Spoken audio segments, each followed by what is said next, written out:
Hello friend नमस्कार Odisha story tube YouTube channel को स्वागत करुच्ची।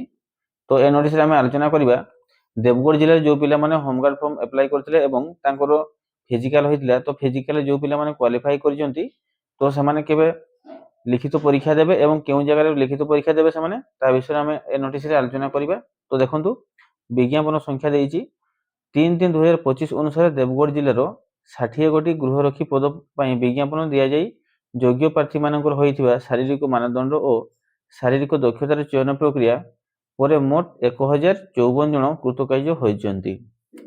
माने देवगढ़ जिल्लार 60 गोटी गृहरक्षी पद पई फॉर्म पकईथिले एवं फिजिकल देइथिले तो सेथिरे जो क्वालिफाई करजंती फिजिकल रे 1054 जन क्वालिफाई करजंती।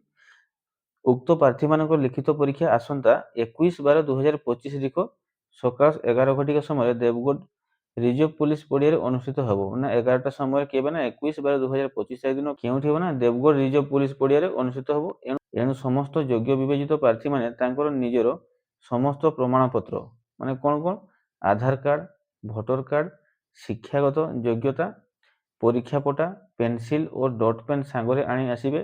समस्त प्रश्नपत्र और उत्तर ओडिया भाषा रे अनुष्ठित हम माने सब प्रश्नपत्र और उत्तर ओडिया भाषा रे रहिबो।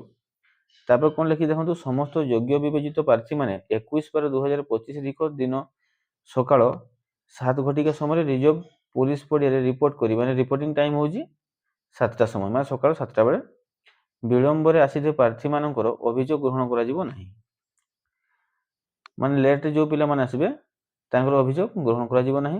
तापर कोन रही देखंतु एही नोटिस रो एककित लेखा कॉपी सहित शारीरिक मानदंड और शारीरिक दक्षतार चयन प्रक्रिया रे कृतकार्य होइथिबा प्रार्थी मानकर संपूर्ण तालिका देवगढ़ जिल्लार समस्त थानार भारप्राप्त अधिकारी एवं समस्त पुलिस पोस्ट रो इंचार्ज माननकु पठागला। एही नोटिस रो सूचना आवश्यक कार्यानुष्ठान एवं सूचना को व्यापक प्रसारण पई तांको थाना पोस्ट रो नोटिस बोर्ड एवं दृश्यमान सार्वजनिक स्थान रे लगाइबा बा टांगिया पई निर्देश दिया गला। आशा करुच्ची वीडियो आपको हेल्पफुल होइथिबो। वीडियो को लाइक एवं चैनल को सब्सक्राइब करबा जमा भूलिबेनी। जय जगन्नाथ।